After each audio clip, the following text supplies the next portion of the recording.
যুধিষ্ঠিরের রাজসূয় যজ্ঞতে দেশ দেশান্তর থেকে আগন্তুক বিদ্বান এবং মহারথীদের মাঝে, ক্ষত্রিয় মহারথীদের মাঝে ভীষ্ম পিতামহ শ্রীকৃষ্ণের গুণকীর্তন করছেন। তিনি বলছেন, বেদ বেদাঙ্গ বিজ্ঞানম বলম চাপ্যধিকম তথা। বেদ বেদাঙ্গের প্রকাণ্ড বিদ্বান শ্রীকৃষ্ণ এবং বল সর্বাধিক। নৃণাম লোকে হি কন্যস্তি বিশিষ্ট কেশবাদৃতে। মনুষ্যদের মধ্যে কেশব ভিন্ন মানে কৃষ্ণ ভিন্ন অন্য কে রয়েছে বিশিষ্ট? তারপরে বলছে, দানম দাক্ষম শ্রুতম শৌর্যম হ্রীহি কীর্তির বুদ্ধির উত্তমা। তিনি অত্যন্ত দানশীল, তিনি যে কোনো কাজে পারদর্শী, দক্ষ। অনেক বেদাদি শাস্ত্রকে তিনি শুনেছেন, তার শূরবীরতা পরাক্রম রয়েছে। অধর্মের কাজকে সে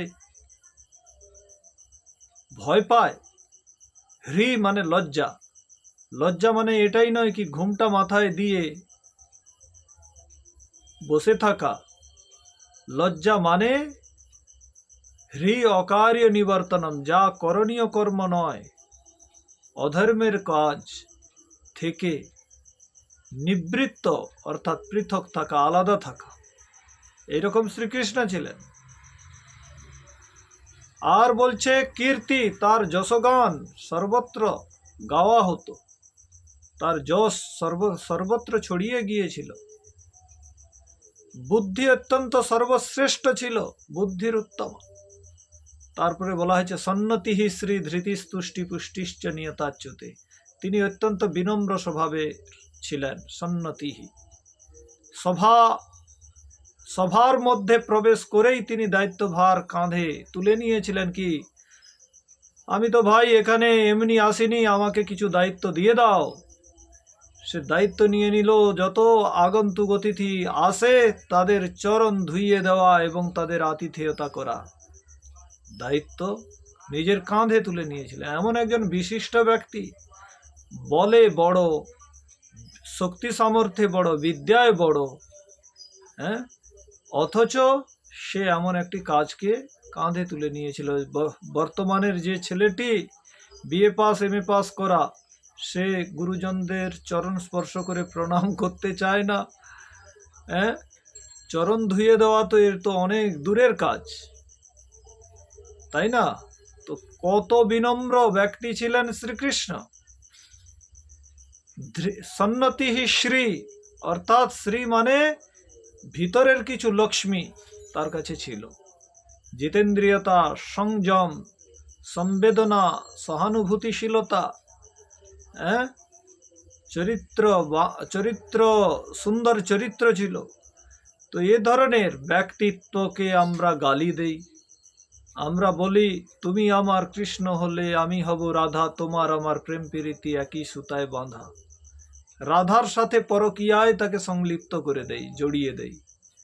কোথায় বা তাকে বস্ত্র হরণ করার কারী রূপে প্রস্তুত করি। কি, তিনি গোপীদের বস্ত্র হরণ করে গাছের ডালে রেখেছিল, তারা নগ্ন হয়ে স্নান করেছিল। এই ধরনের চরিত্রহীনতার কাজগুলো তার সাথে কোথায় জড়িয়ে ফেলেছি।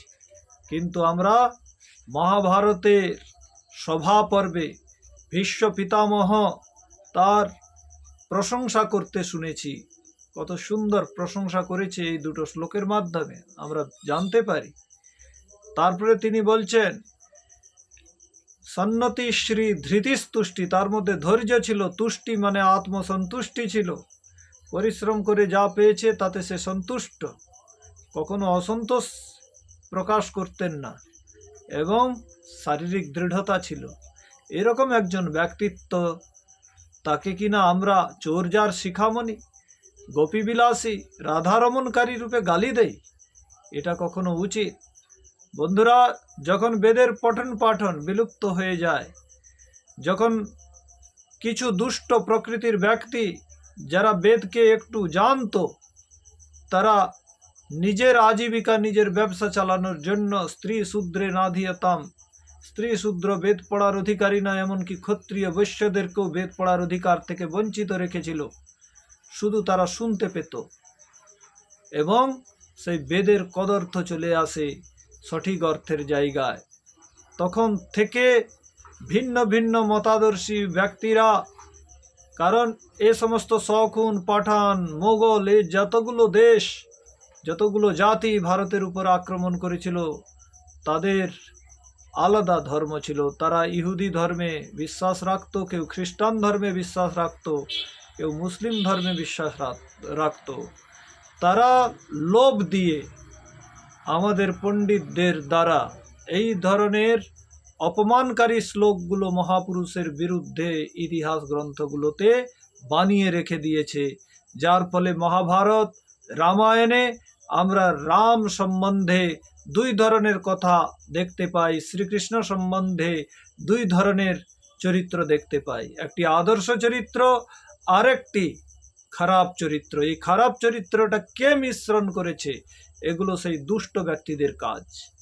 বন্ধুরা, এই ষড়যন্ত্র থেকে আমাদেরকে বাঁচতে হবে। যখন ভারত একটাই মাত্র দেশ যে বৈদিক সংস্কৃতিকে বাঁচিয়ে রেখেছে, ধরে রেখেছে, যেটা সর্বাধিক প্রাচীনতম সংস্কৃতি, আর বিশ্বের সমস্ত দেশগুলো অবৈদিক সংস্কৃতি, তারা ভিন্ন ভিন্ন মতাদর্শে ওতপ্রোত, তো তাদের সাথে লড়াই ঝগড়া তো হবেই। তারা তো চাইবেই একটা দেশ, এখানে শকুন, পাঠান, মোগল ভিন্ন ভিন্ন জাতি আক্রমণ করেছে, এর সংস্কৃতিকে মেটানোর চেষ্টা করেছে, কিন্তু বীর শিবাজি, আমাদের এখানে হকিকত রায়, আমাদের সম্ভাজি মহারাজ, গুরু গোবিন্দ সিং, আমাদের এখানে মহারানা প্রতাপ, বান্দা বৈরাগীর মতো কিছু ব্যক্তিত্ব, যারা কঠোর সংঘর্ষ করে নিজের জীবন বলিদান দিয়ে দিল, তাদের মতো ব্যক্তিত্বের কারণে আজও সেই বৈদিক সংস্কৃতি থেকে উঠে আসা যে হিন্দু সংস্কৃতি আজও জীবিত রয়েছে। এটা তাদেরই কৃতিত্বে আজ আমরা বেদের আদর্শে ওতপ্রোত হয়েছি।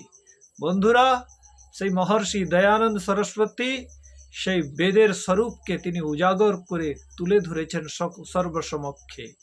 তাই বন্ধুরা, আজ আমাদের করণীয় কি? এই সমস্ত বিদেশি শক্তিদের সাজিশ ষড়যন্ত্রকে সর্বসমক্ষে উজাগর করে তাদের ধূর্ততাকে নগ্ন করে তুলে ধরতে হবে।